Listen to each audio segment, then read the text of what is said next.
Foundation और India international centre की ओर से कविता की शाम जो हमारा 34वां सत्र है, आप सबका स्वागत है। इसके पहले कि हम आज की कार्रवाई शुरू करें, आप में से कुछ लोगों को पता होगा कि भारत के मूर्धन्य आधुनिक कवि, हम में से बहुतों के बरसों से मित्र के दारूवाला का देहावसान हो गया। तो हम 1 मिनट खड़े होकर मौन रखेंगे और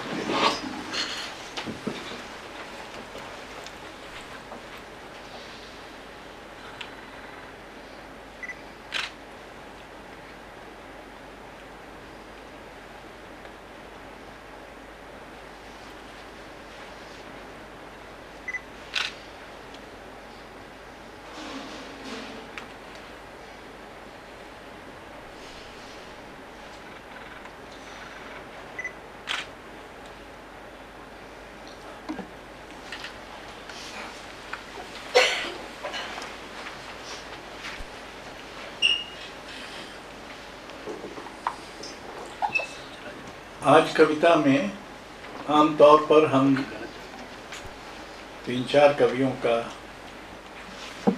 मौलिक कविता पाठ ही कराते रहे। हालांकि हिंदी में कविता के अनुवाद की परंपरा आधुनिक काल में अब लगभग 100 वर्ष हो रहे होंगे और कम से कम 75-80 बरस तो हुए हैं जब हमने विश्व कविता का अनुवाद शुरू किया। इसमें से ज़्यादातर अनुवाद अंग्रेजी के माध्यम से हुए। इधर ये वृत्ति थोड़ी बढ़ी है कि हिंदी के कुछ कवि दूसरी भाषा सीखकर उससे अनुवाद करते हैं। पर आमतौर पर ये सही है कि अगर आपको दुनिया में कविता में क्या हो रहा है ये जानना हो तो मोटे तौर पर हिंदी में इतने अनुवाद हैं कि आप अपनी इस जिज्ञासा को शांत कर सकते हैं। हिंदी में ऐसा ऐसे कवि तो हैं जिन्होंने अनुवाद नहीं किए, जैसे निराला ने किए लेकिन प्रसाद ने नहीं किए, महादेवी ने किए लेकिन किसने विजय देवनारायण शाही ने नहीं किए। धर्मवीर भारती, रघुवीर सहाय, सर्वेश्वर सक्सेना, कुंवर नारायण, श्रीकांत वर्मा ने किए, पर शायद नरेश मेहता ने नहीं किए। पर बहरहाल ऐसे महत्वपूर्ण और बड़े कवि बहुत कम हैं जिन्होंने अनुवाद न किए हो। ऑक्टेवियो पाज ने, उनका ये बहुत मशहूर कथन है, उस ज़माने में ये चलता था पोइट्री लॉस्ट इन ट्रांसलेशन, तो उसका उन्होंने एक प्रत्याख्यान ये कह के किया था कि poetry is what survives translation and that. But उन्होंने एक और महत्वपूर्ण बात कही थी कि हम 20वीं शताब्दी में एक ऐसी शताब्दी में रह रहे हैं जिसमें सिर्फ साहित्य या ज्ञान का अनुवाद नहीं होता, जीवन शैलियों का, वस्त्रभूषाओं का, भोजन का भी अनुवाद हो रहा है। तो अगर आप ध्यान दें तो हम उस अर्थ में कम से कम 2 लोग तो अनुदित वेशभूषा में हैं हमारे आज के 4 अनुवादकों में। तो अनुवाद एक तरह से, खासकर कविता का अनुवाद, कविता की भाषा और उसके भूगोल में एक विस्तार करता है। हो सकता है आपकी भाषा में ऐसा न हुआ हो। अक्सर अनुवाद तो आप 2 कारणों से करते हैं। एक तो ये कि आपको लगता है कि ये आपकी भाषा में नहीं है पर आपकी भाषा में आना चाहिए, और दूसरा इसलिए करते हैं कि आपको लगता है कि अरे ये तो हमारी भाषा ही जैसा है, इसलिए इसको हम लाएंगे तो एक तरह की उसका सहज स्वीकार्यता होगी। दोनों तरह से आप करते हैं। बहरहाल हमारे पास 4 लोग हैं, इनमें से 3 तो कवि हैं और 1 आलोचक हैं। रश्मि भारद्वाज युवतम पीढ़ी की प्रतिनिधि हैं। इस पीढ़ी की एक दिक्कत यह है कि अनुवाद नहीं करती है। ज़्यादातर लोग अनुवाद नहीं करते हैं इस पीढ़ी के। ज़्यादातर लोग अनुवाद पढ़ते भी नहीं हैं, ज़्यादातर लोग पिछले लोगों को भी नहीं पढ़ते हैं। तो ये अब इनकी आदत है, तो हम क्या कर सकते हैं। पर रश्मि भारद्वाज उनमें से हैं जिन्होंने अनुवाद किए हैं। अपूर्वानंद वैसे तो आलोचक हैं, अध्यापक हैं, सार्वजनिक बुद्धिजीवी हैं, पर कविता में उनकी रुचि रही है और उन्होंने अनुवाद किए हैं। हाल में ही जब गज़ा पर इज़राइल का हमला शुरू हुआ तो हम लोगों ने फिलिस्तीनी कविताओं के ज़ाहिर अंग्रेज़ी अनुवाद से अनुवाद किए और उसमें निधीश त्यागी ने पहल की, इन्होंने ही उसका। तो निधीश त्यागी कवि हैं, पत्रकार हैं और अनुवादक भी हैं। और इनकी एक खूबी ये है कि ये ऐसे कवियों को खोजकर मेरे ध्यान में लाते हैं जिनके बारे में मुझे पता नहीं था। और मुझे ये भयानक अहंकार है कि ऐसा कोई कवि संसार में हो ही नहीं सकता जिसके बारे में मैं न जानता हूँ, लेकिन इसको लगातार तोड़ते हैं निधीश त्यागी। गगन गिल इस पैनल में सबसे वरिष्ठ कवि हैं और उन्होंने भी बहुत रुचि से और बहुत लंबे अरसे तक अनुवाद किए हैं। बहुत सारे हम अपनी भाषाओं के ही बड़े कवियों को कम जानते हैं, तो उन्होंने जब पंजाबी के बड़े कवि, यद्यपि वो स्वयं हिंदी के अध्यापक थे, हरभजन सिंह का अनुवाद हिंदी में किया था और उसका कोई एक नया संस्करण संभवतः भी निकला है।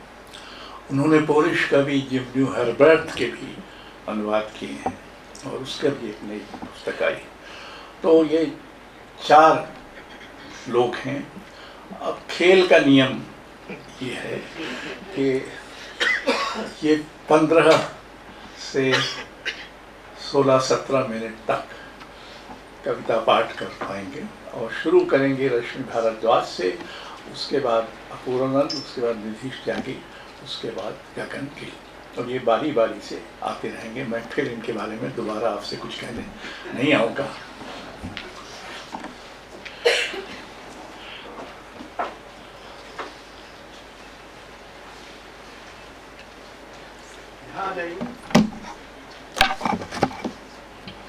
आभार सर, आप सबको मेरा नमस्कार। मैं समकालीन विश्व स्त्री कविता के अनुवाद पे काम कर रही हूँ और ये एक पूरी श्रृंखला चल रही है, तो उसी में से कुछ कविताएं मैं आपको सुनाऊंगी।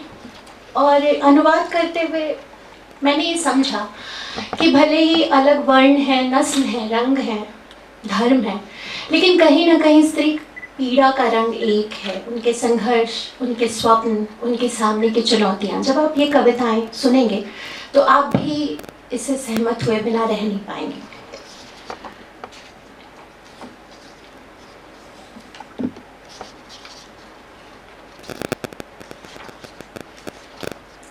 पहली कविता है अन्ना अखमातोवा की लॉट की पत्नी।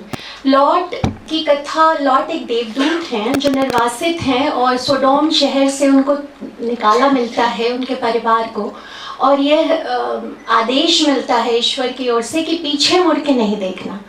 लेकिन उनकी पत्नी पीछे मुड़ के देखने का लोभ संवरण नहीं कर पाती और उन्हें नमक के खंभे में परिणत कर दिया जाता है। तो वही कविता है लॉट की पत्नी। और वह न्यायप्रिय आदमी ईश्वर के चमकीले दूत के पीछे चल पड़ा, काले पहाड़ के भयावह रास्तों पर, जबकि एक बेचैन आवाज़ पुकारती रही उसकी औरत को, अभी बहुत देर नहीं हुई, तुम अब भी देख सकती हो पीछे मुड़कर तुम्हारी धरती सोडोम की लाल मीनारों को, वह चौराहा जहाँ एक बार गाया था तुमने चरखे का गीत, उस ऊंची इमारत की वे खाली खिड़कियाँ जहाँ तुम्हारी विवाह शैया को आबाद किया पुत्र पुत्रियों ने। एक दृष्टि, एकाएक पीड़ा की एक लहर, आवाज निकलने से पहले जड़ हो गई उसकी आंखें, शरीर बिखर गया पारदर्शी नमक में और उसके हल्के पांव गड़ गए जमीन में। इस औरत के लिए कौन मनाएगा दुख? क्या यह हमारी चिंता के लिए बहुत महत्वहीन नहीं है? फिर भी मेरा हृदय नहीं भूलता उसे मिली मृत्यु, क्योंकि उसने चुना मुड़कर देखना। अगली कविता है मिस्लावा सिम्बोर्स्का की पहली नज़र का प्यार।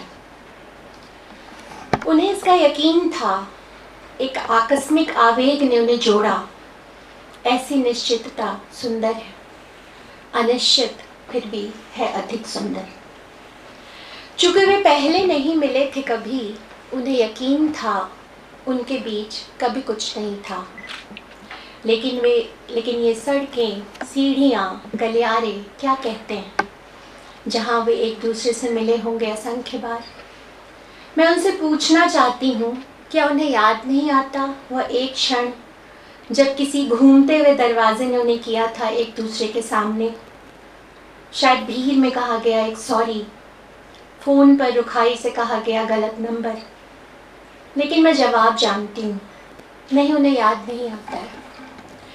वे चकित रह जाएंगे यह सुनकर, भाग्य उनके साथ खेलता रहा है कितने सालों से, अब तक ठीक से नहीं है तैयार उनकी तकदीर बनने के लिए। वह करता है उन्हें करीब, फिर पटक देता है दूर, काटता है उनका रास्ता, दबी हुई एक हंसी, और फिर वे होते हैं बहुत दूर। वहाँ संकेत थे, निशानियाँ, तब भी जब वे उन्हें पढ़ नहीं सकते थे। 3 वर्ष पहले शायद, या पिछले मंगलवार ही, उड़कर आया था एक पत्ता इस कंधे से उस कंधे तक। कुछ गिर गया था और फिर उठाया गया, कौन जाने, शायद एक गेंद जो गुम हुई थी बचपन की किसी झाड़ी में। कुंडियों, दरवाज़ों की घंटियों पर छूटे गए किसी स्पर्श से जा मिला एक दूसरा स्पर्श।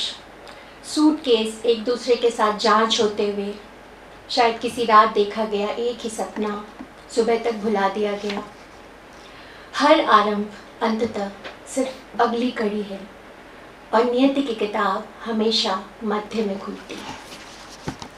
फिलिस्तीनी कविता की बात हो रही है, तो एक कविता मैं फतवा तुकान की पढ़ना चाहूँगी, जो उन्होंने अपने अंतिम समय में लिखी थी।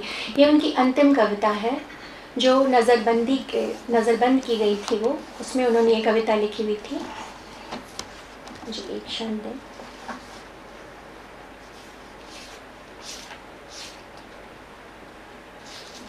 लालसा, गुरुत्वाकर्षण के नियम से प्रेरित। समय बीत गया है और मैं घर में अकेली हूँ, अपनी परछाई के साथ। नष्ट हो गया है ब्रह्मांड का नियम, तुच्छ भाग्य द्वारा बिखेरा गया। मेरे पास चीज़ों को दबा कर रखने के लिए कुछ भी नहीं, उन्हें फर्श पर रोकने के लिए। मेरी संपत्ति उड़ गई, वो दूसरों की हो गई। मेरी कुर्सी, मेरी अलमारी, घूमने वाला स्टूल, अपनी परछाई के साथ अकेली, न पिता न माँ, न भाई न बहन, खुशी से भर जाने के लिए। हंसी से भरा एक घर, कुछ भी नहीं, अकेलेपन और दुख के अलावा। और महीनों वर्षों का मलबा झुकाता है मेरी पीठ, धीमा करता है मेरे कदमों को, मुझे क्षितिज के लिए दृष्टिहीन करता है। मुझे कॉफ़ी की गंध, हवा में मौजूद सुगंध की याद आती है। इसकी अनुपस्थिति एक आनंद है जहाँ मैं सुबह और रात डूबती हूँ। समय बीत गया है और मैं घर में अकेली हूँ, अपनी परछाई के साथ। मुझे किताबों का साथ याद आता है, मुसीबत और खुशी के में उनसे मिली सांत्वना। मैं याद करती हूँ, मैं कितना याद करती हूँ अपनी माँ की पुरानी घड़ी, दीवार पर फ्रेम में टंगी परिवार की तस्वीरें, मुझे अपने ऊड की याद आती है। ऊड एक अरबी वाद्य यंत्र है। इसके मौन टूटे हुए तारों के लिए समय बीत गया है और मैं घर में अकेली हूँ। कर्फ्यू दुख देता है, इससे मुझे पीड़ा होती है। नहीं, यह मुझे मार डालता है। मेरे घर के करीब बच्चों की हत्या, मुझे कत्ल का डर है। मैं भाग्य के अज्ञात माध्यमों से डरती हूँ। हे ईश्वर, मुझे एक बोझ मत बनने देना। जिन्हें त्याग दें युवा और बुजुर्ग। मैं वहाँ पहुँचने का इंतज़ार कर रही हूँ जहाँ ज़मीन खामोश है। मैं मौत का इंतज़ार कर रही हूँ। हे ईश्वर, मेरी यात्रा बहुत लंबी रही है। यह रास्ता छोटा कर दो और यात्रा समाप्त कर दो।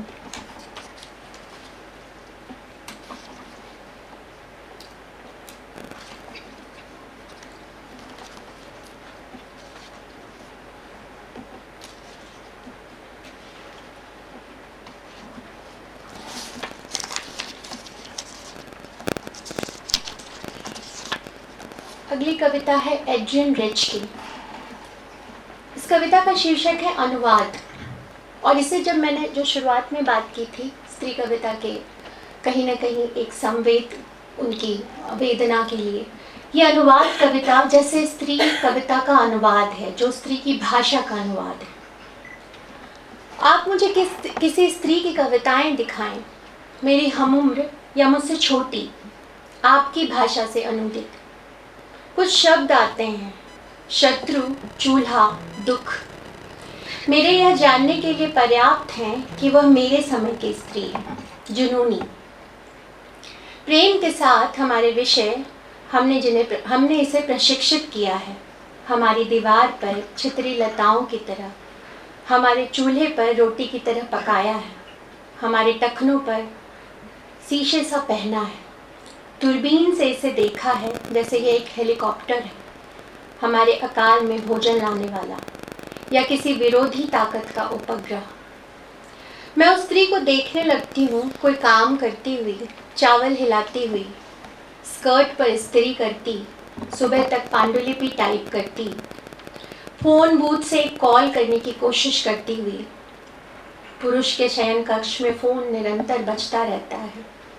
वह सुनती है उसे किसी से कहते हुए, परेशान मत हो, वह थक जाएगी। सुनती है वो उसकी बहन को सुना रहा है उसकी कहानी, जो उसकी शत्रु हो जाती है, और अपने समय में करेगी दुख के लिए अपना रास्ता खुद रोशन।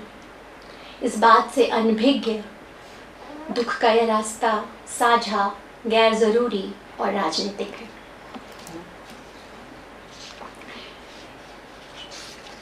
मैं हर कवि की एक ही कविता पढ़ रही हूँ, हालांकि एड्रियन रिच की एक दो और कविताएं हैं जो मुझे बहुत पसंद हैं।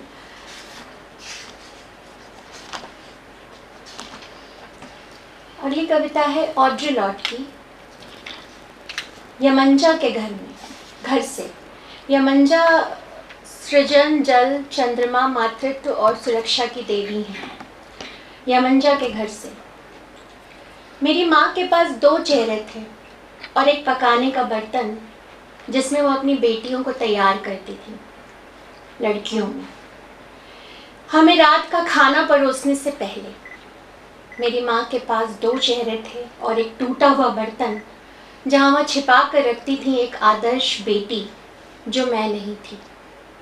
मैं सूर्य थी और चंद्रमा और हमेशा भूखी उनकी निगाहों में।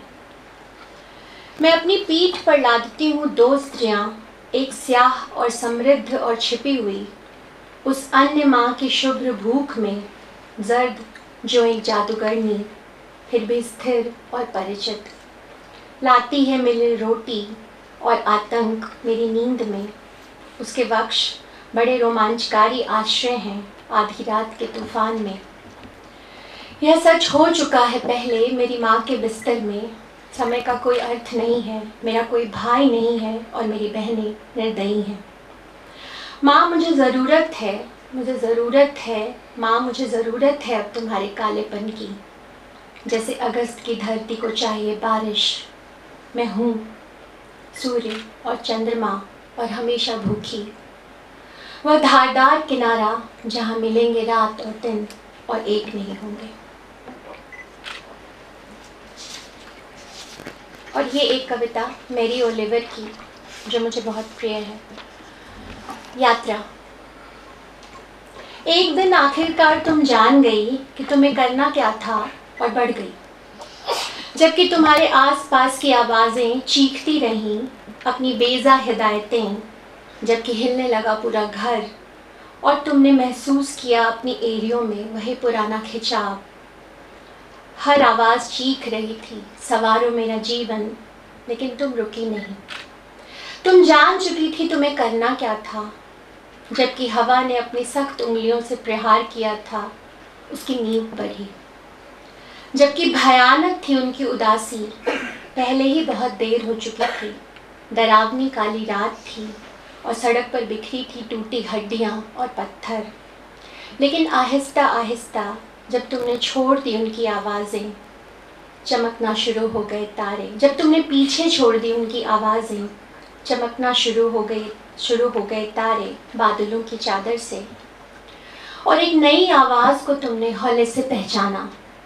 यह तुम्हारी आवाज़ थी जो तुम्हारे साथ बनी हुई थी जब तुम इस दुनिया में गहरे और गहरे उतरती जा रही थी, प्रतिबद्ध होकर करने के लिए वह एकमात्र कार्य जो तुम कर सकती थी, दृढ़ हो बचाने के लिए वह एकमात्र जीवन जो तुम बचा सकती थी। इनकी एक बहुत छोटी कविता है पर बहुत सुंदर कविता है, दुख के उपयोग।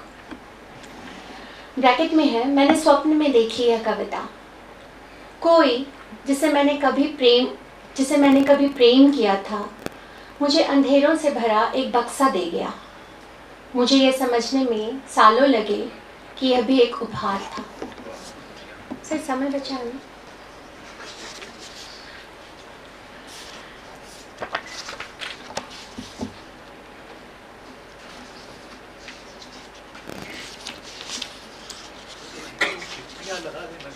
जी सर लगा ली थी, बट अभी मिक्सअप हो रहा है।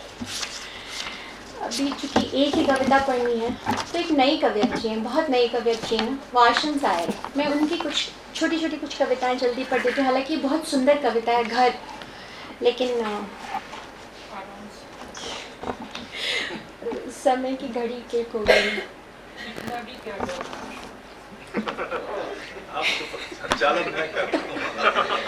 माँ कहती है कि सभी स्त्रियों के अंदर बंद कमरे हैं, वासना की रसोई, पीड़ा का शयन कक्ष, उदासीनता का स्नान घर। कभी कभी पुरुष आते हैं चाबियां लेकर और कभी कभी पुरुष आते हैं हथौड़े लेकर। नींद सू जोक लगा वायो, सू जिप्सो आ लगा हेला। सोमाली का एक वाक्य है। एक आदमी जो लापता है, लेटा हुआ है। मैंने कहा रुक जाओ, मैंने कहा नहीं, उसने नहीं सुना। शायद उसके पास कोई योजना हो, शायद वो उसे अपने पास बुला सकती है, लेकिन घंटों बाद वह जागता है बर्फ से भरे बाथटब में, सूखे मुंह से नीचे अपनी नई साफ प्रक्रिया को देखते हुए। मैं अपने शरीर की ओर संकेत करते हुए कहती हूँ, ओह यह पुरानी चीज़ नहीं, मैंने इसे अभी अभी पहना है। क्या तुम उसे खाने वाली हो? अपने पिता की ओर संकेत करते हुए मैं अपनी माँ से कहती हूँ, जो भोजन कक्ष की मेज पर लेटे हुए हैं। उनके मुंह में एक लाल सेब भरा हुआ है। मेरा शरीर जितना बड़ा है, वहाँ उतने ही अधिक बंद कमरे हैं, उतने ही अधिक लोग चाबियाँ लेकर आते हैं। अनवर ने कभी पूरी तरह से अंदर आने की कोशिश नहीं की। मैं अब भी सोचती हूँ कि उसने मेरे अंदर क्या खोला होता। बैसल आया और 3 वर्ष तक दरवाजे पर ही झिझकता रहा। नीली आँखों वाला जॉनी उन औजारों का एक बैग लेकर आया था जिसका इस्तेमाल उसने अन्य स्त्रियों पर भी किया था। एक हेयर पिन, ब्लीच की एक बोतल, एक स्विच ब्लेड और वैसलीन का एक जार। यूसुफ ने चाबी लगाने के छिद्र से ईश्वर का नाम पुकारा और किसी ने उत्तर नहीं दिया। कुछ ने मिन्नतें की, कुछ खिड़की की तलाश में मेरे शरीर के किनारे चढ़ गए। कुछ ने कहा कि वे अपने रास्ते पर थे पर आए नहीं। उन्होंने कहा हमें गुड़िया पर दिखाओ जहाँ तुम्हें छुआ गया था। मैंने कहा मैं गुड़िया नहीं, घर जैसी दिखती हूँ। उन्होंने कहा हमें घर पर दिखाओ।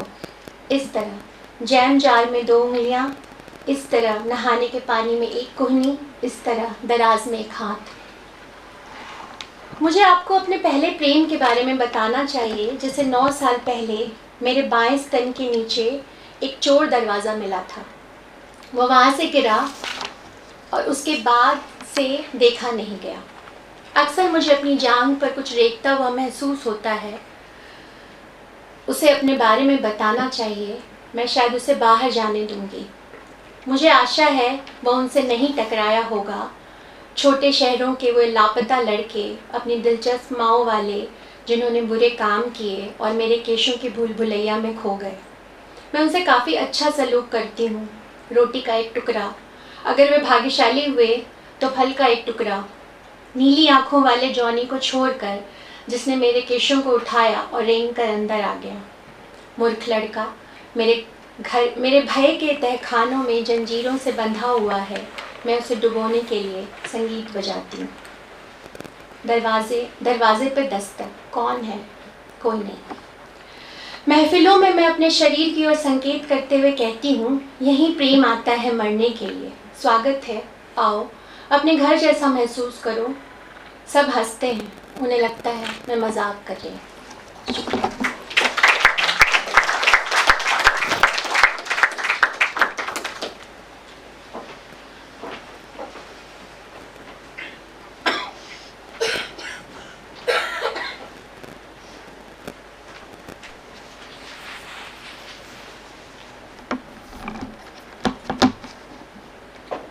बहुत शुक्रिया। मैंने एक तरह से लिखने की शुरुआत ही अनुवाद से की थी। मुझे याद आता है कि सबसे पहले मैंने सुकांत भट्टाचार्य की कविता का अनुवाद किया था जब मैं 7वीं 8वीं क्लास में था, लेकिन बांग्ला का मुझे छूटता गया। बहरहाल आज हम के दारोवाला की याद कर रहे हैं और आज याद करते हुए मैंने उनकी एक कविता का अनुवाद किया, हिजरतें। हिजरत हमेशा मुश्किल हुआ करती है। किसी सूखे से पूछो, किसी महामारी से, 1947 से पूछो और तवारीख दर्ज करने वालों से पूछो, अगर हिजरतें ना होती तो क्या इतना इतिहास होता जिसे चुगलाएं। वक्त में पीछे जाना भी बहुत कठिन है।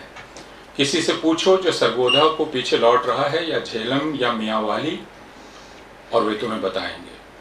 पुरानी ईंटों में नई शक्लें, शिष्टता, भावना अजनबियों के होठों से टपकती हुई, यह अभी भी आपका घर है श्रीमान।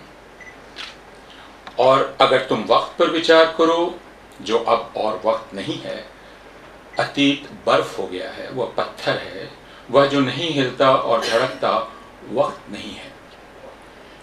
अगर आप वक्त के उस चिथड़े पर विचार करें, मन उदास हो उठता है और आसमान में गहराती घटाएं जो बरसती नहीं। माँ पूछा करती थी, क्या तुम्हें मेरी माँ की याद नहीं? तुम हमेशा घुसे रहते थे रसोई में और पकौड़ियाँ लेकर भागते थे जो वह छानती रहती थी प्लेट पर, अभी भी जिसकी भाप उठती थी। क्या तुम्हें वह बिल्कुल याद नहीं? माँ का गिरा हुआ चेहरा और भी गिर जाता मेरी उदासीनता पर। अब मेरे सपने मुझसे पूछते हैं, क्या मुझे मेरी माँ की याद है? और मुझे नहीं पता कि इस सवाल का मैं क्या करूं। सालों के आर पार हिजरत भी मुश्किल है। ये जो दूसरी कविता है, ये दरअसल एक कविताओं की श्रृंखला, छोटे छोटे टुकड़ों का अनुवाद है जो हमारे मित्र नवीन किशोर के संग्रह नॉटेड ग्रीफ से लिए गए हैं। और वह संग्रह दरअसल कश्मीर पर केंद्रित है। तो कश्मीर, एक तरह से यह कश्मीर के लिए यह अनुवाद है। मैंने सपने बदले, एक से पीछे हटते हुए और बेचैनी के साथ दूसरे में घुसते हुए। नथिंग एवर मूव्स, कुछ भी नहीं हिलता स्थिरता के सपने में, न हवा, न दरख्त, न बादल। मैं इस दृश्य में गड़ा हूँ, मेरे पैर धंसे हुए ताज़ा खोदी गई ज़मीन में। दरवाजे धड़ाक से खोले गए, ढेर पिघली धातु का विंडशील्ड मानो मकड़ी का जाला शीशे का कार ने कुचल दिया मेरा ख्वाब जब मैं गियर बदलने को जूझ रहा था। बिना दीवार के कमरे में जगते हुए उखड़े पेड़ ईंटों में दफन, शब्द गुम, एक ख्वाब की तुड़ी मुड़ी याद अचानक थमती हुई। इस ख्वाब के साए लंबे होते हैं, सूरज की रोशनी की पकड़ में आने से इनकार करते हुए, और बांह भर की दूरी पर रात हाँफती हुई। वह वापस आ गया है, वह बच्चा बांसुरी के साथ, वह नीले चेहरे वाला। मैं उसे ठीक वहीं बैठा देखता हूँ जहाँ दायां कोना दीवार का मिलता है बाएं से। वह अपनी बांसुरी पर उंगलियां फिराता बैठा है, जैसे पेंसिल तेज कर रहा हो। कुछ भी बचा नहीं रह जाएगा। और कश्मीर के बाद फ़िलिस्तीन, जो तकरीबन एक ही हैं। और फ़िलिस्तीन की एक कविता फ़िलिस्तीन के कवि महमूद दरवेश की, जो हम सब के कवि हैं और ख़ासकर हमारी पीढ़ी तो महमूद दरवेश के साथ बड़ी ही हुई है। हम एक जन हो सकेंगे अगर हम चाहें, जब हम सीख लेंगे कि हम फरिश्ते नहीं और शैतानियत सिर्फ दूसरों का विशेषाधिकार नहीं। हम एक जन हो सकेंगे जब हम हर उस वक्त पवित्र राष्ट्र को शुक्राना देना बंद करेंगे जब भी किसी एक गरीब शख्स को रात की एक रोटी मिल जाए। हम एक जन बन सकेंगे जब हम सुल्तान के चौकीदार और सुल्तान को बिना मुकदमे के ही पहचान लेंगे। हम एक जन बन सकेंगे जब एक शायर एक रक्कासा की नाभि का वर्णन कर सकेगा। हम एक जन बन सकेंगे जब हम भूल जाएंगे कि हमारे कबीले ने क्या कहा है हमें, और जब वाहिद शख्स छोटे ब्यौरे की अहमियत भी पहचान सकेगा। हम एक जन बन सकेंगे जब नैतिकता के पहरेदार सड़क पर एक तवायफ को हिफाजत दे पाएंगे पीटने वालों से। हम एक जन बन पाएंगे जब फिलिस्तीनी अपने झंडे को सिर्फ फुटबॉल के मैदान में, ऊंट दौड़ में और नकबा के रोज़ याद करें।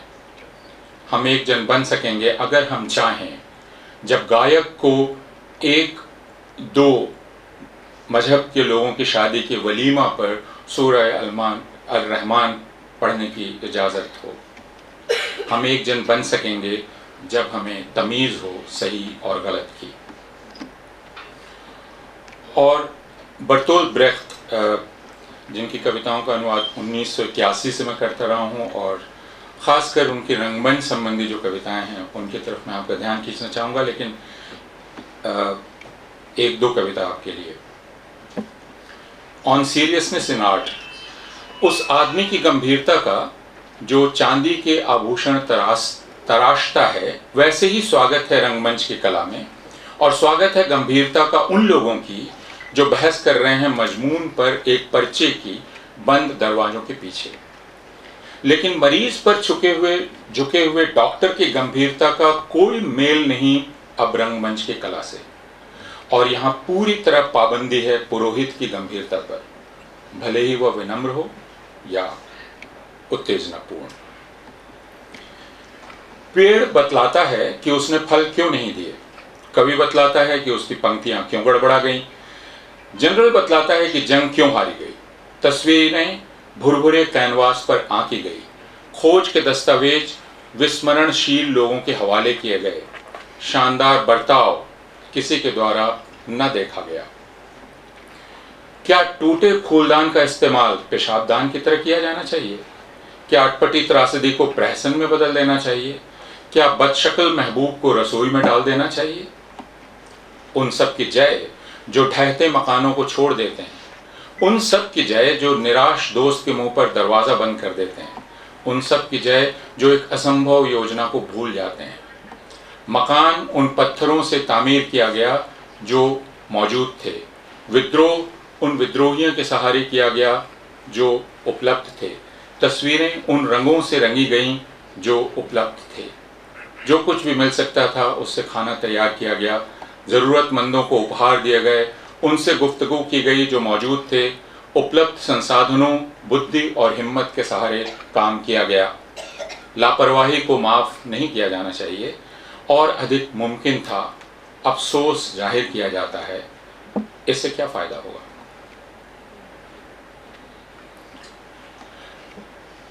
कितने दिन काम टिकते हैं जब तक कि वे पूरे नहीं होते? क्योंकि जब तक उन्हें प्रयास चाहिए वे चीज़ते नहीं। आगे और काम को न्योता देते हुए, भागीदारी को पुरस्कृत करते हुए उनका वजूद टिकता है जब तक कि वे आमंत्रित करते हैं और पुरस्कृत करते हैं। उपयोगी कृतियों को लोगों की ज़रूरत होती है। कलात्मक कृतियों के पास हमेशा कला के लिए जगह रहती है। विचारवान कृतियों को विचार की ज़रूरत होती है। जिन्हें पूर्णता के लिए बनाया गया उनमें फांक दिखलाई पड़ती है। लंबे वक्त तक टिकने वाले हमेशा बहराने की कगार पर रहते हैं। जिनकी कल्पना विशाल पैमाने पर की जाती है अधबने बने रहते हैं, अभी भी अपूर्ण उस दीवार की तरह जो एक लतर का इंतजार कर रही है। यह कभी अधबनी थी, बहुत पहले, लतर के आने के पहले, नंगी।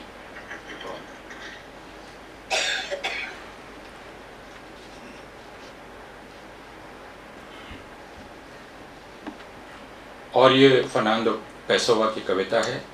मैं भेड़ों का रखवाला हूँ, भेड़ें हैं मेरे विचार और हर विचार एक संवेदना। मैं सोचता हूँ अपनी आँखों से और अपने कानों से और अपने हाथों से और पैरों से और अपनी नाक और अपने मुंह से। एक फूल को सोचना है, उसे देखना और सूंघना, और एक फल को खाना है, उसके मायने जानना। यही वजह है कि किसी एक गर्म दिन जिस समय इतना आनंदित होता हूँ मैं उदास महसूस करता हूँ और मैं घास पर लेट जाता हूँ, और तब मैं महसूस करता हूँ अपनी पूरी लेटी हुई देह यथार्थ में। मैं सत्य को जानता हूँ और मैं खुश हूँ। और तादेउश रोजेविच की यह कविता, जो बचा रह गया। मैं 24 का हूँ, कत्ल को ले जाया गया, मैं बच गया। जो आगे दिए जा रहे हैं वे खाली अर्थहीन पर्यायवाची हैं। मनुष्य और पशु, प्रेम और घृणा, मित्र और शत्रु, अंधकार और प्रकाश। मनुष्यों और पशुओं को मारने का तरीका एक ही है, मैंने यह देखा है। ट्रक काट डाले गए आदमियों से ठुसे हुए जो बचाए नहीं जाएंगे। विचार मात्र शब्द हैं, भलाई और अपराध, सच और झूठ, सुंदरता और कुरूपता, साहस और कायरता। भलाई और अपराध एक ही बराबर हैं। मैंने यह देखा है उस आदमी में जो दोनों ही था, अपराधी और भला। मैं खोज रहा हूं एक अध्यापक और गुरु। काश वह मेरी दृष्टि सुनने की ताकत और वाणी बहाल कर दे वापस। काश वह फिर से नाम दे वस्तुओं और विचारों को। काश वह अलग करे अंधकार को प्रकाश से। मैं 24 का हूं, कत्ल को ले जाया गया, मैं बच गया। और यह कविता है चार्ल्स बुकोस्की की, जो अपने किस्म के कवि हैं, और शीर्षक है सुरक्षित। बगल का घर मुझे उदास करता है। पति पत्नी दोनों तड़के जगते हैं, शाम काम पर निकल जाते हैं, शाम ढले घर आ जाते हैं। उन्हें एक छोटा लड़का और लड़की है। रात 9 बजे तक घर की सारी बत्तियां बुझ जाती हैं। अगली सुबह दोनों पति और पत्नी फिर जगते हैं तड़के और जाते हैं काम पर। शाम ढलते फिर वापस आते हैं। 9 बजे रात तक सारी बत्तियां बुझ जाती हैं। बगल का घर मुझे उदास करता है। लोग भले लोग हैं, मैं उन्हें पसंद करता हूँ, लेकिन मैं महसूस करता हूँ उन्हें डूबते हुए, और मैं उन्हें बचा नहीं सकता। वे जी रहे हैं, वे बेघर नहीं हैं, लेकिन इसकी कीमत भीषण है। कभी कभी दिन के वक्त मैं घर को देखता हूँ और वह घर मुझे देखता है, और वह घर रोता है। हाँ, मैं इसे महसूस करता हूँ। वह घर उदास है उसमें रहने वालों के लिए, और मैं भी, और हम दोनों एक दूसरे को देखते हैं। और गाड़ियाँ सड़क पर आती जाती हैं, नावें बंदरगाह पार करती हैं, और ऊंचे ताड़ वृक्ष पहुँचते हैं आसमान को। और आज रात 9 बजे बत्तियाँ बुझ जाएंगी, और न सिर्फ उस घर में और न सिर्फ इस शहर में सुरक्षित जिंदगियाँ छिपाए हुए लगभग बंद सांसें देहों की, और कुछ नहीं। और एडवर्डो गैलियानो, जो लैटिन अमेरिकी कवि हैं, गधा, उसने नवजात यीशु को नांद में गर्माहट दी, और यही वजह है कि वह सारी तस्वीरों में है। पुआल के बिस्तरे के बगल में बड़े बड़े कानों के साथ पोज देते हुए। गधे की पीठ पर सवार यीशु हेरोद की तलवार से बच निकले। गधे की पीठ पर उन्होंने तमाम जिंदगी चक्कर लगाया। गधे की पीठ पर उन्होंने धर्मोपदेश दिया। गधे की पीठ पर उन्होंने जेरूसलम में प्रवेश किया। तो फिर गधा शायद इतना गधा भी नहीं। और यह कविता है यहूदा अमीखाई की, अफसोस, हम इतना बढ़िया आविष्कार थे। उन्होंने काट कर अलग कर दी तुम्हारी जांघें मेरे नितंबों से। जहां तक मेरी बात है, वे सब सर्जन हैं, सब के सब। उन्होंने काट कर अलग कर दिया हमें, हर एक को दूसरे से। जहां तक मेरी बात है, वे सब इंजीनियर हैं, सब के सब। अफसोस, हम इतना बढ़िया और प्यारा आविष्कार थे। एक मर्द और एक औरत से बना हुआ हवाई जहाज, पंख और बाकी सारा कुछ। हम धरती से जरा ऊपर मंडराए, यहां तक कि थोड़ा उड़े भी। और मैरी ओलिवर, जिनका आपने अनुवाद किया, जब मौत आए, जब मौत आए पतझड़ के भूखे भालू की तरह, जब मौत आए अपने बटुए से सारे चमकीले सिक्के निकाल ले मुझे खरीदने के लिए, और चट अपना बटुआ बंद कर दे। जब मौत आए चेचक की तरह, जब मौत आए हिमखंड की तरह, कंधे की हड्डियों पंखुड़ों के बीच, मैं उस दरवाजे से गुजरना चाहती हूँ, भरी हुई कौतूहल से, सोचती हुई आखिर कैसी होगी वह कुटिया अंधेरे की। और इसीलिए मैं हर चीज़ को देखती हूँ भाईचारे और बहनापे की तरह। और मेरे लिए वक्त एक ख्याल से अधिक कुछ नहीं, और मैं अनंत को एक और संभावना मानती हूँ। और मैं हर जिंदगी को एक फूल को की तरह देखती हूँ, उतनी ही आम जितनी मैदान की वह डेजी, और उतनी ही एकल। और हर नाम होठों पर एक आरामदेह गीत सहलाता हुआ, जैसा हर संगीत करता है खामोशी की तरफ। और हर शरीर बहादुर शेर, और इस ज़मीन के लिए कीमती। जब यह ख़त्म हो जाएगा, मैं चाहती हूँ कहना, तमाम ज़िंदगी मैं दुल्हन रही अचरज की, मैं दूल्हा थी दुनिया को अपनी बाहों में लेती हुई। जब यह ख़त्म हो जाएगा, मैं नहीं चाहती सोचना कि क्या मैंने अपनी ज़िंदगी को कुछ ख़ास बनाया और हकीकी। मैं नहीं चाहती खुद को देखना आहें भरते और भयभीत। मैं नहीं चाहती ख़त्म होना एक ऐसे शख्स की तरह जो इस दुनिया में सिर्फ आया। और एक दो कविताएं और बस।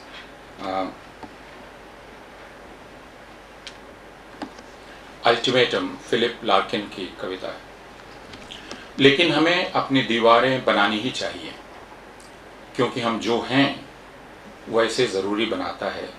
और हमें जहाज़ बनाने ही चाहिए उनके पार जाने के लिए। वहाँ नज़रअंदाज कर पाने से मजबूर असहाय सीख, वक्त के कितने भी वक्फे के लिए उन वर्षों के पार जो हमें हिजरत की ज़रूरत की चेतावनी देते हैं। फट पड़ती है प्राचीन कहावत, जिंदगी तुम्हारी है। क्योंकि हमारे द्वीप पर कोई रेलवे स्टेशन नहीं है, अमन की घाटी के लिए कोई टिकट नहीं है, कोई बंदरगाह नहीं जहां से गुजरे व्यापारी जहाज और समंदरी पंछी।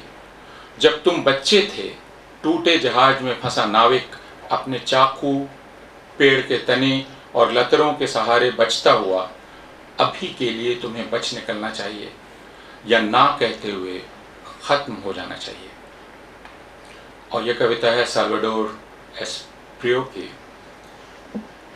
कभी कभी यह जरूरी होता है और अवश्यंभावी कि एक आदमी मरे बहुत से लोगों के लिए, लेकिन सारे लोगों को कभी नहीं मरना चाहिए एक अकेले आदमी के लिए। इसे हमेशा याद रखो। सेफरात एक बिब्लिकल भूमिखंड है। संवाद के पुलों को हमेशा पुख्ता रखो और अपने बच्चों के अलग अलग दिमागों और जुबानों को समझने और प्यार करने की कोशिश करो। जोते हुए खेतों पर हल्के हल्के बारिश गिरे और बढ़े हाथों की तरह हवा गुजरे हल्की और नर्म दिल इन विस्तृत खेतों से। खुदा करे कि सेफरात हमेशा जिए अमन और चैन में, मेहनत में, मुश्किल और मेहनत से हासिल की गई आज़ादी में।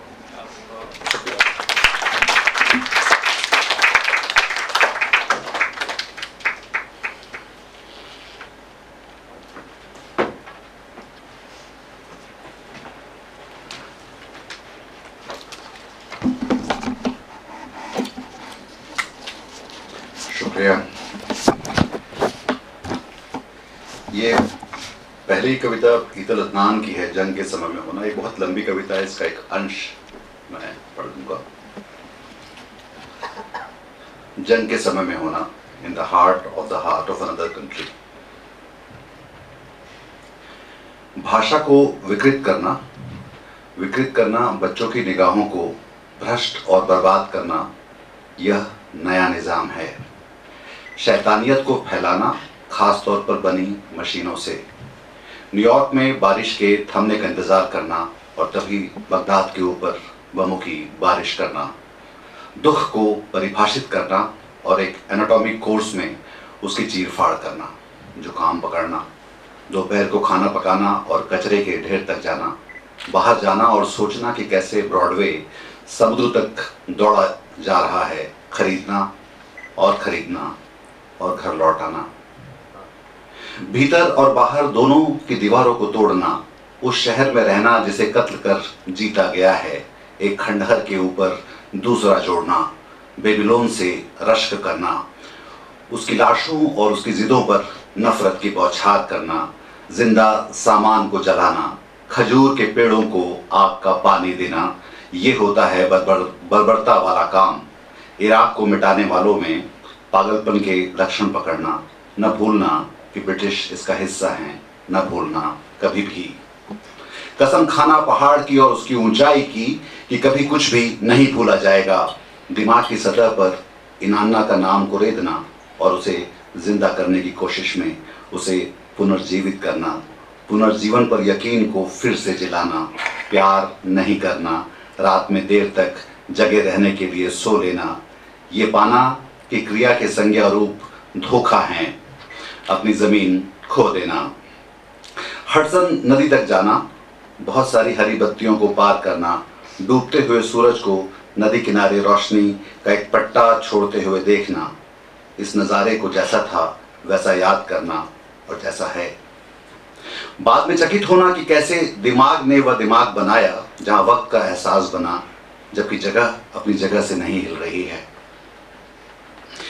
तभी एकाएक समझना कि उसी रोशनी के एकाएक में कि वक्त उस जगह के त्रिकोणीय संघर्ष से निकला है जहां पहले जाया जा चुका है। उसमें होने के एहसास के साथ और इस एहसास के साथ कि चीज़ों की उम्र होने के साथ साथ हमारे जिस्म में भी बदलाव हुए हैं।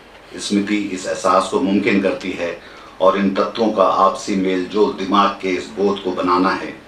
और इस तरह प्रकृति को वक्त की इच्छा से दूरी बनाकर रखना, इंतज़ार करना, घुटने नहीं टेकना, अंधेरे कमरों और शंकाओं के बीच रहना, आत्मा की कालिख में छोड़ना, बाएं मुड़ना, एवेन्यू पार करना, एक सुपरमार्केट जाना, विस्कॉन्सिन में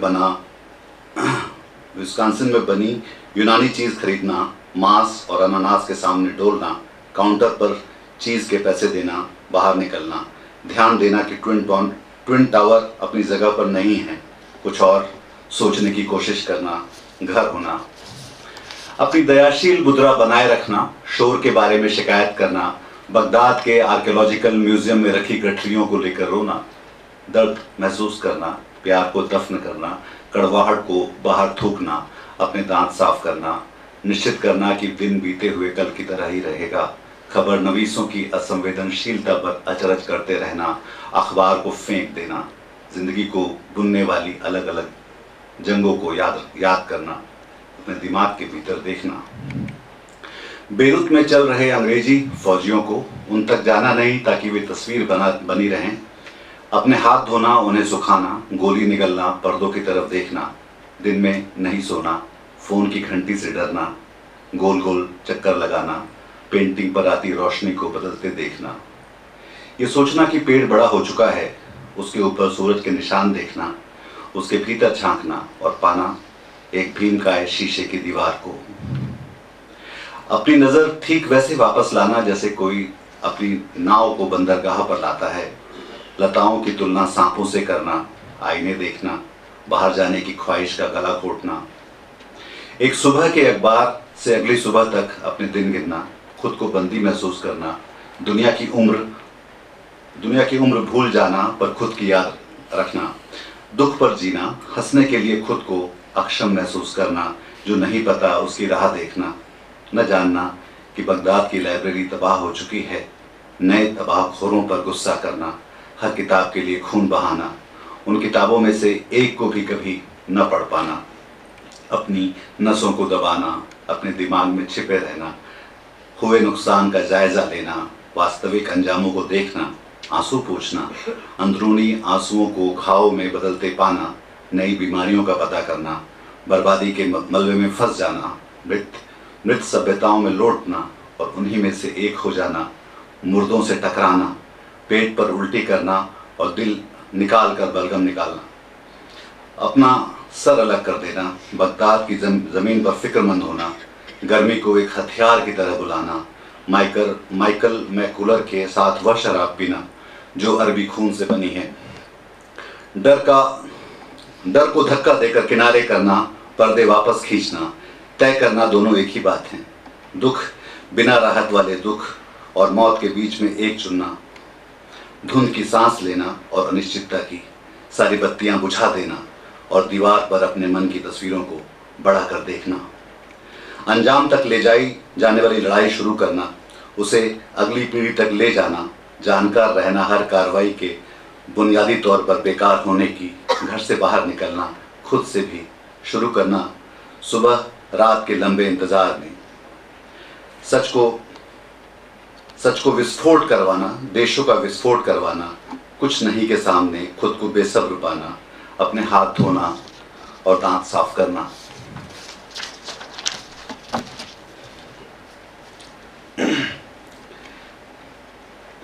ये कुछ यूक्रेनी कविताएं हैं जो मैंने एक छोटा सा संग्रह बनाया था, जो कि इसी जंग के दौरान लिखी गई है। पहली कविता है उसमें से लेसिक पेनास्यूक की है, इस जमीन पर बिखरे हुए हमारे चेहरे। रूसी फौजी आसमान से उतरते हैं लटके हुए हमारे चेहरों के पैराशूट से, हमारे ओंठों के कोनों पर उनकी उंगलियां हुक की तरह। फटे हुए ये पैराशूट अब हमारे चेहरे नहीं, नाक नहीं, दांत नहीं, आईने में मेरी शक्ल नहीं देख पाते। वे उतरते हैं आसमान की सीढ़ियों से नीचे आते हुए, हमारे चेहरे फटे हुए, सूजे हुए चेहरे, जमीन पर पड़े चपटे हमारे चेहरे, दिन की किरचों पर बिखरे हुए हमारे चेहरे। रूसी फौजी अपने टैंक हमारे आंगन में पार्क करते हैं,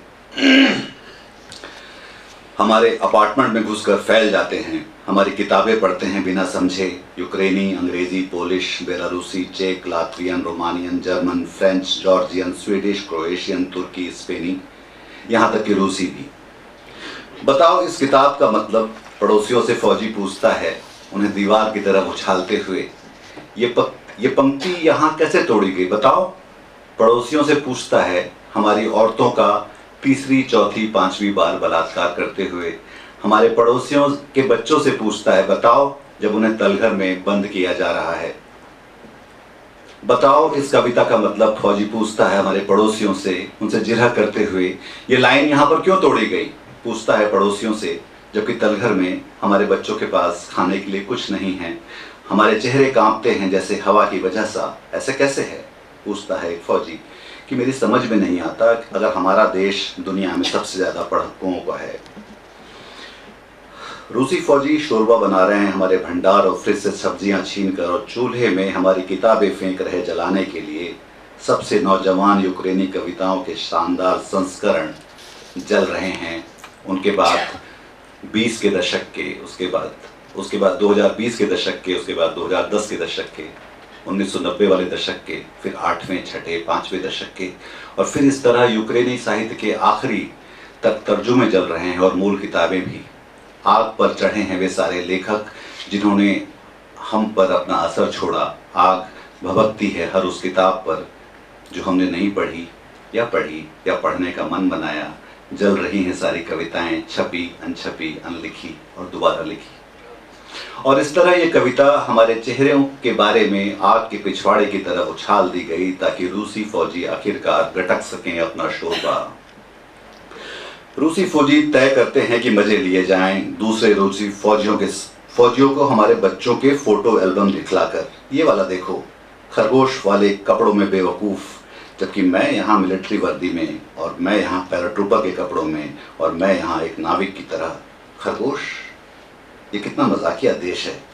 और यहाँ एक कुत्ते वाले खिलौने को एक लड़की की तरह पकड़ा हुआ है, पर मेरे भी तलवार थी, मेरे पास तो एक बंदूक थी और ये मजाकिया लोग कुत्तों से लिपट रहे हैं, अजीब तस्वीरें खिंचवाते हैं।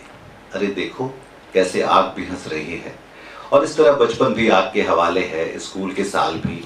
उनकी राख के कण उड़ रहे हैं और गिर रहे हैं हमारे चेहरों पर, हमारे आंगन में बिखरते हुए।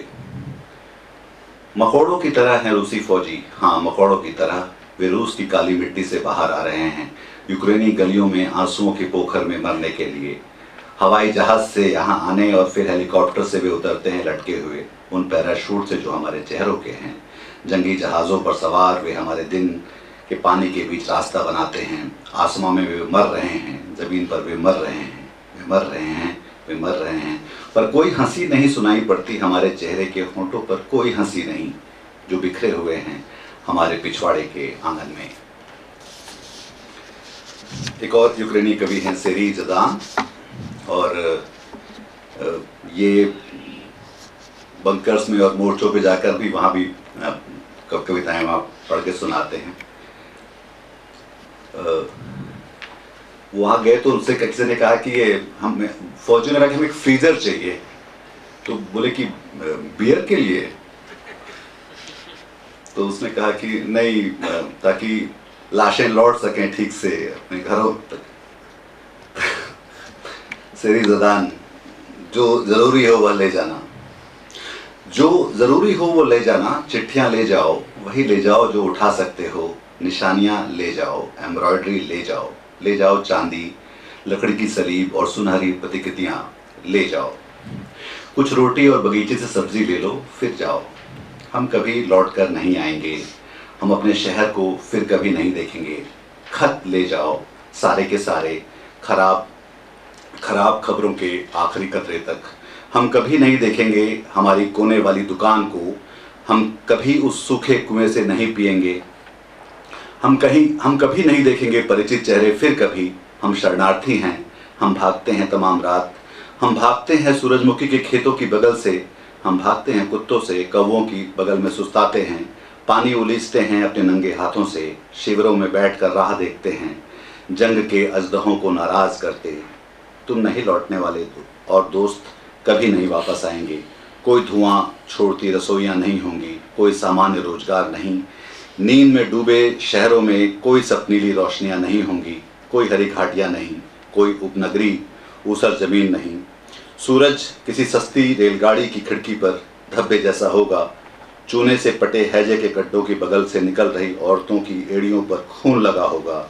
सरहद के थके जवान पर बर्फ की परत। मार गिराया जाएगा खाली झोले वाला डाकिया, अपनी छाती पर असहाय मुस्कान टांगे हुआ पादरी, शमशान के सन्नाटे में, नियंत्रण कक्ष के शोर में और मृतकों की असंपादिक सूची में। अलविदा, कितना वक्त ही नहीं होगा कि वे खुद तुम्हारा नाम ढूंढ निकाल सकें। इरिना शुवालोवा की कविता है झुमके। ये आखिरी यूक्रेनियन कविता है आज की। काम के लिए तैयार होते हुए मैं खुद को यह सोचते हुए पाती हूँ कि क्या मुझे सादे झुमके पहनने चाहिए। अगर आज कोई उधर मर गया तो मैं कैसी लगूंगी। आंसुओं के साथ गुस्सा, असहाय, बेवकूफ़, इन खुशनुमा चीज़ों में, इन रंगीन चीज़ों में।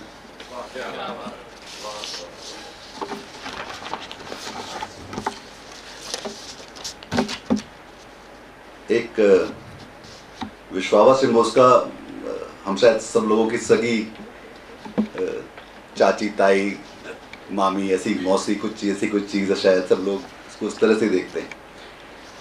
तो एक उनकी कविता है मिरेकल फेयर, चमत्कारों का मेला। आम फहम चमत्कार कि इतने सारे आम फहम चमत्कार होते रहते हैं।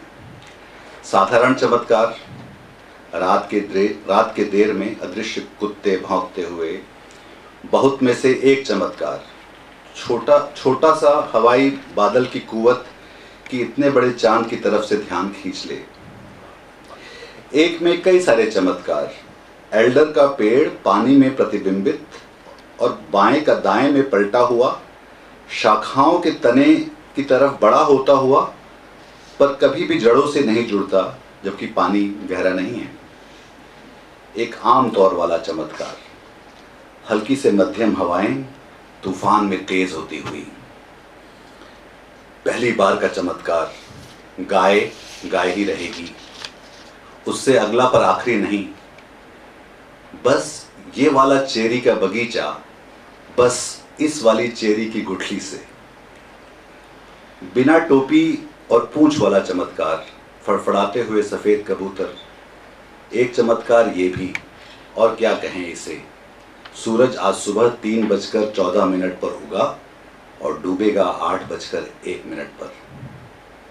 एक चमत्कार जिसे हम देख नहीं पाए। हाथ में दरअसल 6 से कम उंगलियां होती हैं, पर देखो फिर भी 4 से ज्यादा हैं। एक चमत्कार, जरा सिर घुमाकर देखो, यह पृथ्वी जिससे बचा नहीं जा सकता। एक अतिरिक्त चमत्कार, न्यारा और सामान्य, जो सोचा नहीं जा सकता, सोचा जा सकता है वह भी।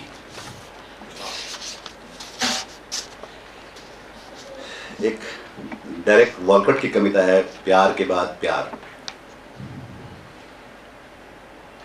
वक्त आएगा जब तुम अपने दरवाजे पर खुशी के साथ खुद अपनी ही अगवानी करोगी, अपने ही आईने में, और दोनों मुस्कुराओगी एक दूसरे का स्वागत करते और कहोगी, बैठो यहाँ, खाओ। तुम फिर से प्यार करोगी उसी अजनबी को जो तुम खुद थी। शराब परोसोगी, रोटी भी। लौटा दो अपना दिल उसी को, उसी अजनबी को जो तुम्हें प्यार करता रहा हमेशा, जिसे तुम नज़रअंदाज करती रही दूसरे के लिए, जो तुम्हें गहरे से जानता रहा। किताबों की शेल्फ से निकालो सारे प्रेम पत्र, तस्वीरें, बेचैनी से भरे नोट्स। आईने से उतार दो अपनी ही अक्स की परतें। बैठो और उत्सव मनाओ अपने होने का।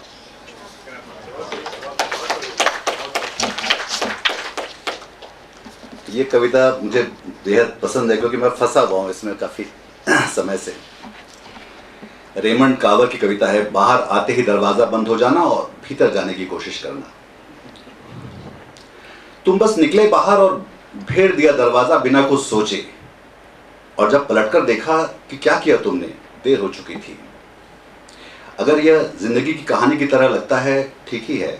बारिश हो रही थी, पड़ोसी जिनके पास दूसरी चाबी थी गए हुए थे। मैंने कोशिश की और कोशिश की कि खिड़की खुल जाए। देखा भीतर रखे सोफे को, मेज को, कुर्सियों को, स्टीरियो सेट को। मेरा कॉफ़ी कप और एस्ट्रे मेरी ग्लास टॉप पर मेरी राह देख रहे थे और मेरा दिल अकुला रहा था उनके लिए। मैंने कहा, हेलो दोस्तों, या फिर ऐसा कुछ। आखिरकार यह इतना बुरा भी नहीं था, इससे भी बुरा हो चुका था। यह तो फिर भी थोड़ी मजाकिया बात थी। मैंने सीढ़ी ढूंढी और बारिश में घर से टिकाकर ऊपर डेक पर चढ़ा। वहां से रेलिंग पर कूदते हुए दरवाजे को धक्का दिया। हाँ, पर दरवाजे का ताला तो बंद ही था। मैं फिर से अंदर झांका अपनी डेस्क पर, कुछ कागजों और अपनी कुर्सी की तरफ। डेस्क की दूसरी तरफ खिड़की थी, जिसके तरफ नजरें उठाकर मैं बाहर देखता था। डेस्क पर बैठे हुए वह नीचे की तरह वाला नहीं था, मुझे लगा यह कुछ और ही था। और वहाँ कुछ ऐसा था भीतर देखने को जो अब तक डेस्क से नहीं दिखा था। वहाँ होना, भीतर और नहीं होना। मुझे नहीं लगता कि मैं इसके बारे में बात कर सकता हूँ। मैं अपना चेहरा करीब ले गया कांच के और कल्पना करने लगा खुद को डेस्क पर बैठा हुआ, बार बार निगाह उठाकर खिड़की से बाहर देखते हुए, किसी और जगह और किसी और वक्त के बारे में सोचते हुए, जिन लोगों से मैंने उन दिनों प्यार किया। मिनट भर खड़ा रहा मैं बारिश में भीगता हुआ, इस एहसास के साथ कि मैं सबसे खुशकिस्मत इंसानों में हूँ।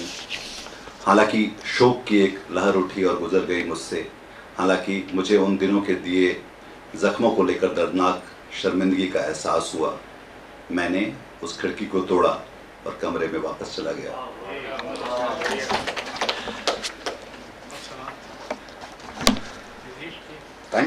ठीक है, 3 बहुत छोटी कविताएं, तो मैं फिलिस्तीनी कविताएं कभी और लोग पढ़ेंगे। एक है टेस गैलागर की कविता, खुला हुआ। इस दुनिया में न चाहते हुए भी मैंने प्रवेश किया। इसे छोड़ते वक्त भी जाना नहीं चाहूंगी। इस पूरे दौरान ऐसा लगता रहा दरवाजे 2 हैं पर एक ही रहा, यह यहाँ से गुजरना। एक बिल नॉट की कविता है, वैकल्पिक नियति। क्या होगा कि चलती हुई जंग के बीचों बीच मैदान में हवा उड़ा दे लॉटरी के हजारों टिकट, फिर क्या होगा?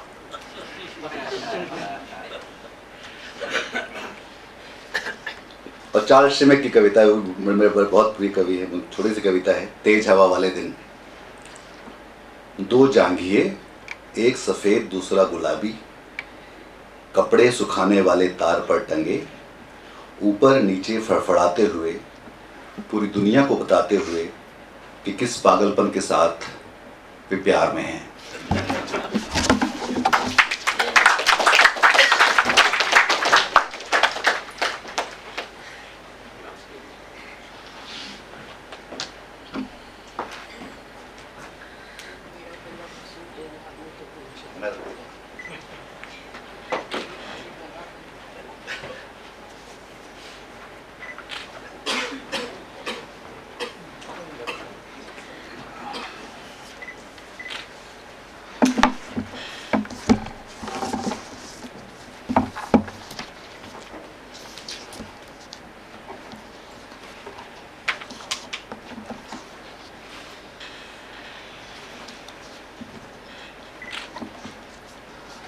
ये बहुत अच्छा है कि ये जांगिए वांगिए वाली कविताएं खत्म हो गई,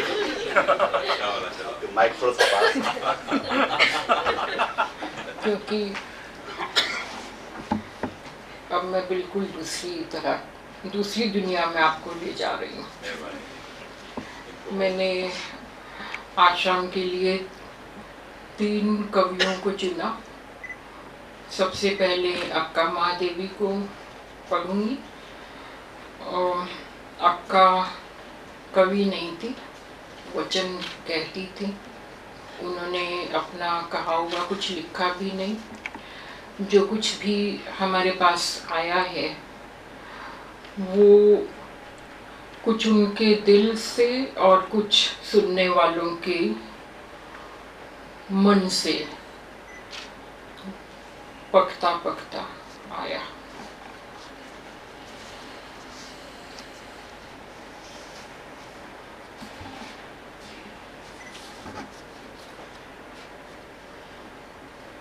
भेजो मुझे दर दर हाथ फैलाए, भेजो मुझे दर दर हाथ फैलाए भीख मांगने को। और अगर मांगू भीख तो मत देने देना उन्हें, और अगर वो दें तो गिरा देना उसे धरती पर। और अगर वह गिर जाए तो मेरे उठाने से पहले ले जाने देना उसे कुत्ते को। ओ मल्लिकार्जुन।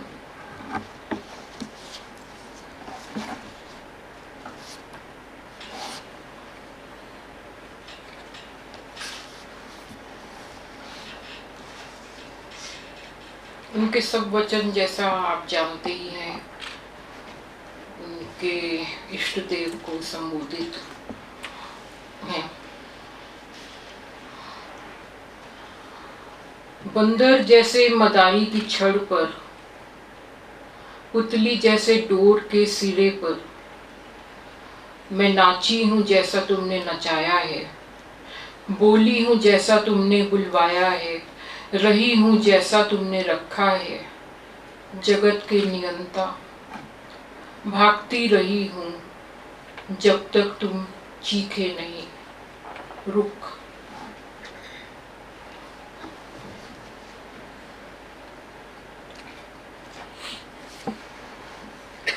जैसे धारा दौड़ती चली जाए सूखी झील की तह में, जैसे वर्षा बहती चली जाए सूखी टहनी की डंडी पर, जैसे जग का सब सुख और रास्ता इससे विमुख दोनों आ रहे हों मुझ तक, धन्य हुई मैं ओ मल्लिकार्जुन देखकर प्रभु चरण।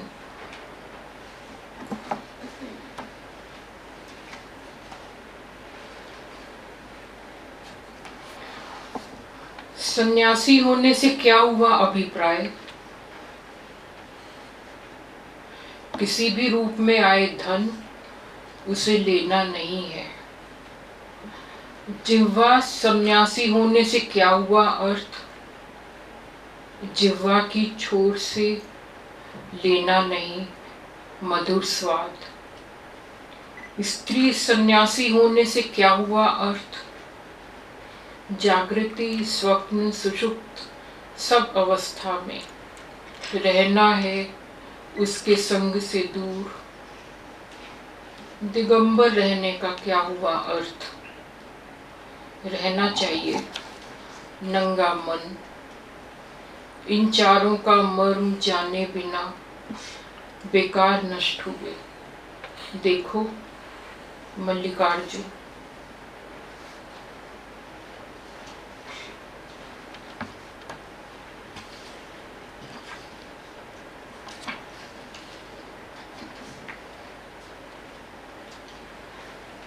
पृथ्वी तत्व पृथ्वी में मिलने से पहले, जल तत्व जल में मिलने से पहले, तेज तत्व तेज में मिलने से पहले, वायु तत्व वायु में मिलने से पहले, आकाश तत्व आकाश में मिलने से पहले, पांचों इंद्रियां बिखरने से पहले,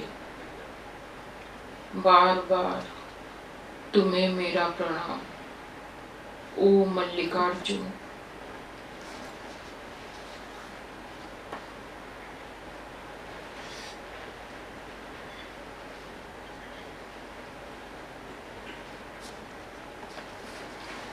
वह बार बार तुम्हें भेजता है जन्म लेने को, देता है तुम्हें असह कष्ट, खिलाता है तुम्हें अभक्ष, जकड़ लेता है तुम्हें तुम्हारे भाग्य से। क्या वह छोड़ देगा तुम्हें जो तुम कहो तुम उसके अपने हो? उसने उधेड़ दी थी खाल भृंगी की, क्या वह छोड़ देगा तुम्हें? बड़ा दुष्ट है मल्लिकार्जुन, तुम भी उसे छोड़ना मत।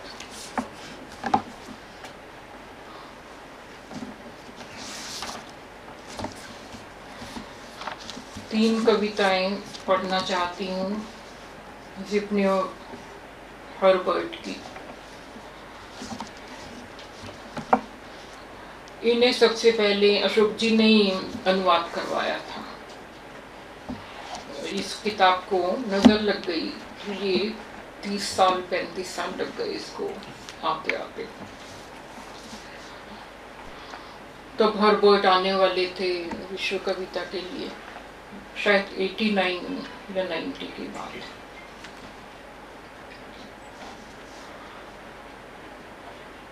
हमारा डर। ये साम्यवादी व्यवस्था में नागरिक अपने डर के साथ। हमारा डर नहीं पहनता रात की कमीज, उसकी नहीं है उल्लू की आंखें, नहीं उठाता वह ढक्कन, नहीं बुझाता वह मोमबत्ती, उसका चेहरा नहीं है मृत व्यक्ति का। हमारा डर जेब से मिला एक कागज का टुकड़ा है, विचिक को सावधान करो, दुलुगा सड़क की जगह खतरनाक है। हमारा डर नहीं उठता तूफान के पंखों पर, नहीं बैठता गिरजे के बुर्ज पर, यह जमीन से जुड़ा है, इसका आकार है हड़बड़ी में बनाई गई गठरी जैसा, जिसमें गर्म कपड़े हैं, जरूरत का सामान और हथियार।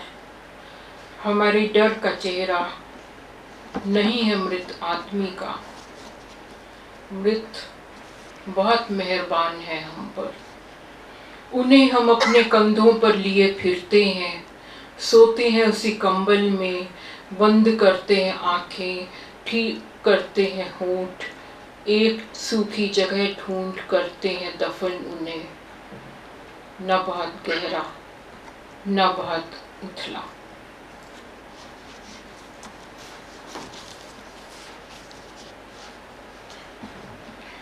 हर्बर्ट की एक पूरी श्रृंखला है मिस्टर कोजितो के नाम से, जिसे मैंने मिस्टर कोजितो को श्रीमान मनीषी में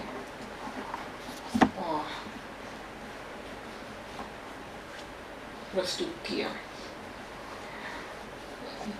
2 कविताएं हैं इसमें, एक जिसमें श्रीमान मनीषी एक मृत मित्र को देखते हैं और दूसरी जिसमें वो अपनी लंबी आयु के बारे में सोचते हैं।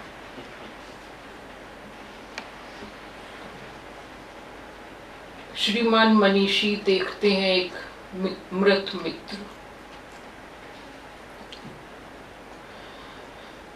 उसकी सांस भारी चल रही थी। संकट के आने की बात थी रात में। अभी दोपहर के 12 बज रहे थे। श्रीमान मनीषी गलियारे में गए एक सिगरेट पीने को। पहले उन्होंने सिरहाना सीधा किया, फिर मुस्कुराए मित्र को देख। उसकी सांस भारी चल रही थी। उनकी उंगलियां चल रही थी चादर पर। जब वह लौटे उनका मित्र वहां नहीं था। उसकी जगह कुछ और पड़ा था, तुड़ा मुड़ा सिर, खुली आंखें, साधारण आवागमन। डॉक्टर भागा आया, एक सुई लगाई गाढ़े रक्त से भरने को। श्रीमान मनीषी एक क्षण और रुके, देखने को उसे जो बचा था शेष, वह खाली था, बोरे की तरह सिकुड़ता और कुछ और अदृश्य चिमटे से जकड़ा हुआ एक अलग समय से कुचला जाता। सिर्फ यदि वह बदल जाता पत्थर में, उदासीन और भव्य संगमरमर की भारी मूर्त में, कितना आश्वासन रहता। वह लेटा था विनाश के एक संकरे ऊंचे अंतरीप पर, कमर से टूटा हुआ परित्यक्त केंचुल सा। रात्रि भोज, थालियां बज रही थीं, लेकिन देवदूत नहीं उतरे। उपनिषद आश्वासन थे। जब उसकी वाणी जाती है विचार में, विचार जाता है श्वास में, श्वास अग्नि में और अग्नि सर्वोच्च देवता में, तब वह कुछ भी समझने में असमर्थ हो जाता है। इसलिए वह समझ नहीं पाए और अभेद्य था वह। घाटी के द्वार पर स्थूल रहस्य की गठरी उठाए।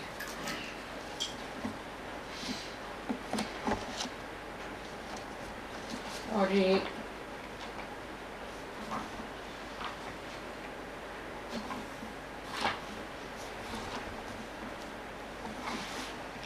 श्रीमान मनीषी और लंबी आयु। श्रीमान मनीषी गर्व कर सकते हैं स्वयं पर। उन्होंने बाकी कई जानवरों के जीवन की सीमाएं पार कर ली हैं। जब एक मजदूर मक्खी सेवानिवृत्त हो रही थी शाश्वत नींद में, दूध पीते मनीषी बढ़िया स्वास्थ्य का आनंद ले रहे थे। जब क्रूर मृत्यु ले जा रही थी घरेलू चूहे को, वह ठीक हुए थे अभी अभी काली खांसी से। पाए थे उन्होंने शब्द और आग। यदि हमें विश्वास करना हो पक्षियों के धर्म गुरुओं का, अबाबिलों की आत्माएं उड़ जाती हैं स्वर्ग को 10 अल्पकालिक वसंतों के बाद। इस आयु में बालक मनीषी पढ़ रहे थे गड़बड़ सफलता के साथ प्राइमरी स्कूल की 4ठी कक्षा में, और रुचि लेना शुरू कर चुके थे महिलाओं ने 4ठी कक्षा में। फिर उन्होंने दूसरा विश्व युद्ध जीता। ठीक उस समय जब एक बकरी जा मिलती है स्वर्ग की बकरियों से। उनकी सफलताएं कुछ कम नहीं थी। कुछ एक तानाशाहों के बावजूद उन्होंने पार कर ली थी आधी सदी रूबिकोन नदी की।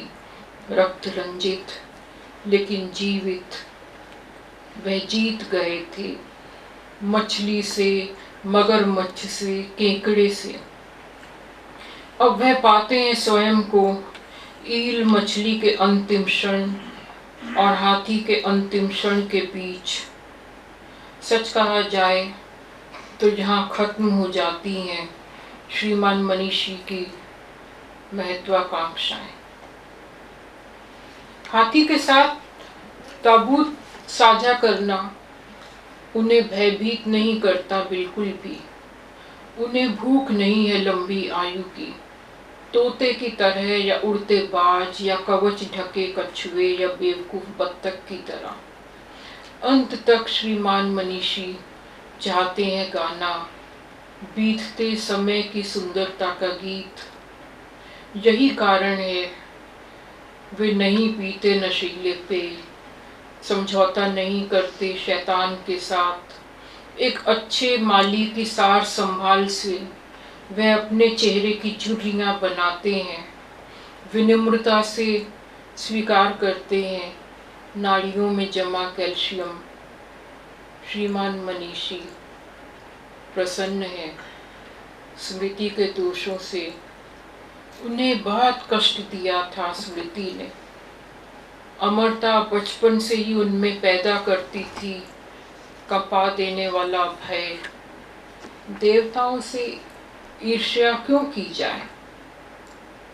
नैसर्गिक पेयों के लिए, गड़बड़ व्यवस्था के लिए, अतृप्त वासना के लिए, विशाल जमाई के लिए।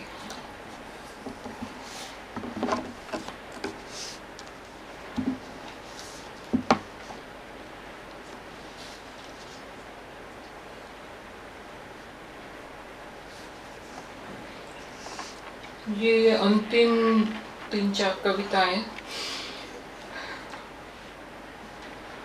बल्कि 3, और डॉक्टर हरिभजन सिंह हमारे पंजाबी के बहुत बड़े कवि। ये बांग्लादेश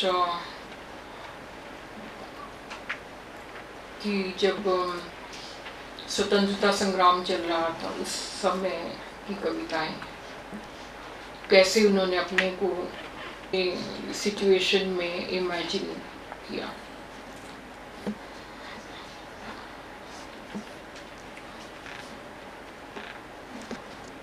और वहाँ जो कत्लेआम हुआ। खत है, अब्बा अब तो जंग खत्म है। अब्बा अब तो जंग खत्म है, कसम खुदा की। जंग खत्म होने से पहले जंग शुरू बिल्कुल नहीं हुई। हम अभी थे छोटी छोटी छेड़ें करते कि मायावी बास ने मारा झपट्टा। तुम्हारे नक्शों पर चलते गैर कबीले की एक औरत मैंने भी अब्बा अगवा की। मगर यहाँ की औरत तो बिल्कुल नाकिस है। हमारे साथ वह रात 2 रातें जाग सकी ना, बीच शगल में कूच कर गई। हम उसकी नंगी भोगी लिथड़ी मैयत को फेंकने चले थे बीच चौराहे, ताकि यहाँ के लोगों को हो जाए मालूम। अभी कंधों पर था नापाक जनाजा जब सिपह सालार का ताबड़ हुक्म पहुंचा। जंग खत्म है, फेंक दो हथियार तुम जहां कहीं हो।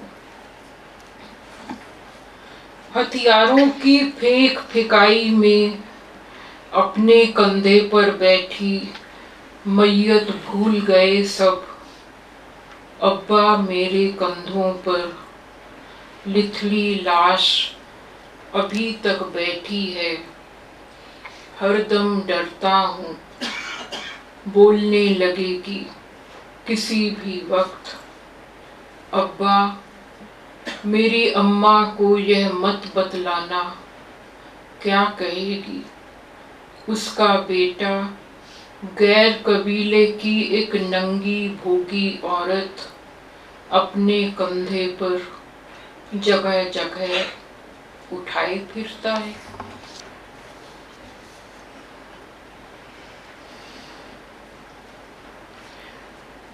इसी में दूसरा खत। अब्बा, अब तो जंग खत्म है, फाड़ कर फीता, उतार कर वर्दी, सफेद कमीज के भीतर नंगा जिस्म मेरा शर्मिंदा होकर सिमट गया है।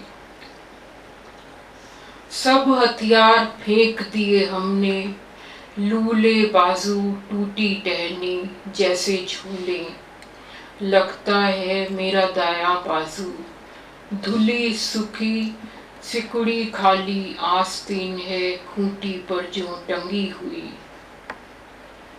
अब्बा, मेरा खत पढ़कर इसे फौरन दहकती चिलम पर रख कर देना जाया बिल्कुल ही। किसी पड़ोसी से मत कहना, तुम्हारा बेटा जो रोज शाम घर आता था, सबकी मार कुटाई करके गैर इलाके में घिरकर आधे अधूरे लोगों से हार मानकर सिसक रहा है।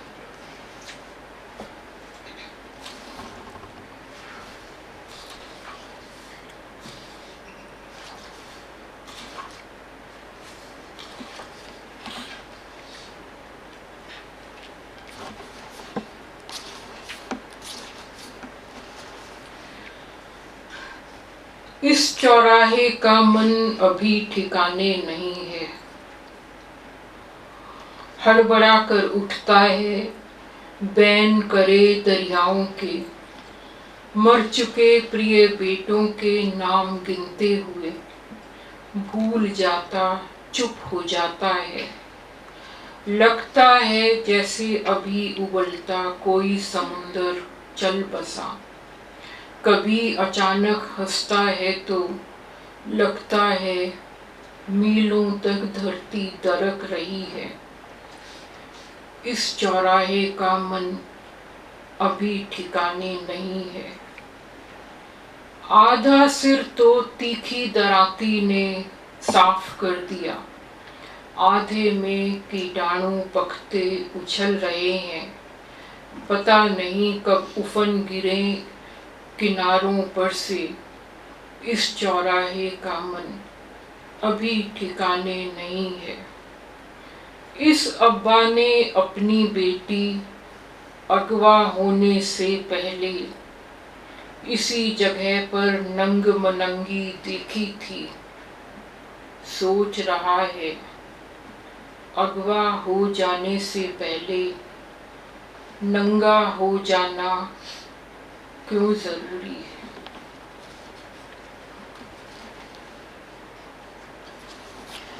और ये आखिरी कविता पढ़ रही हूँ। डॉक्टर साहब का एक संग्रह, डॉक्टर साहब थीम्स में किताबें लिखते थे, तो ये इमरजेंसी की कविता है।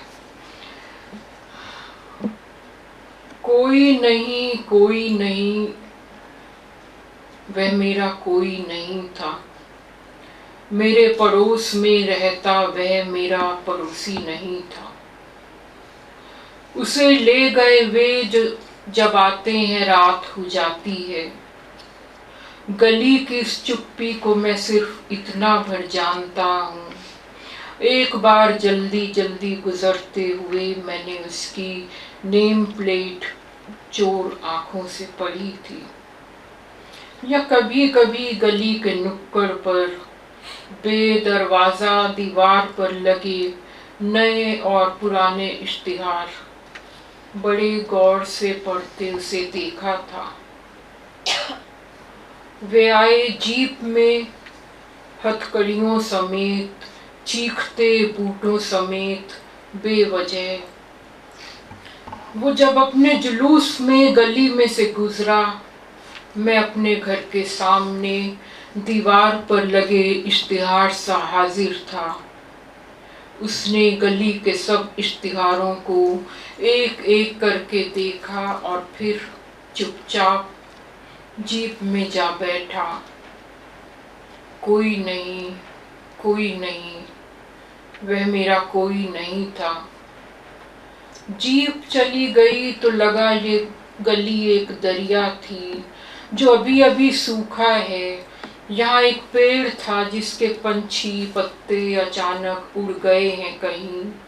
घर की दुछत्ती पर एक कबाड़ बक्सा है, उसमें खुरदुरा जंग लगा एक चाकू है बेवजह। कोई नहीं, कोई नहीं, वह मेरा कोई नहीं था। मेरे पड़ोस में रहता वह मेरा पड़ोसी नहीं था।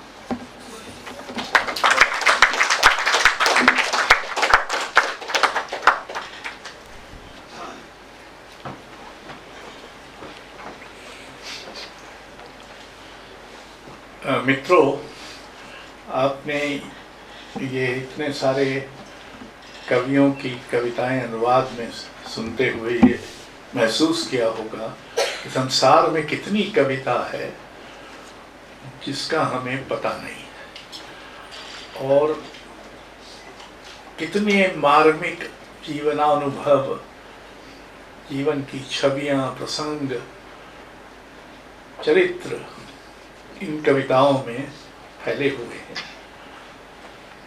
हमको इन अनुवादकों का बहुत आभार व्यक्त करना चाहिए कि वो ये अनुवाद कर हमारी अपनी कविता और अपनी भाषा के वितान को इतना फैला रहे हैं और इतना सही। बहुत बहुत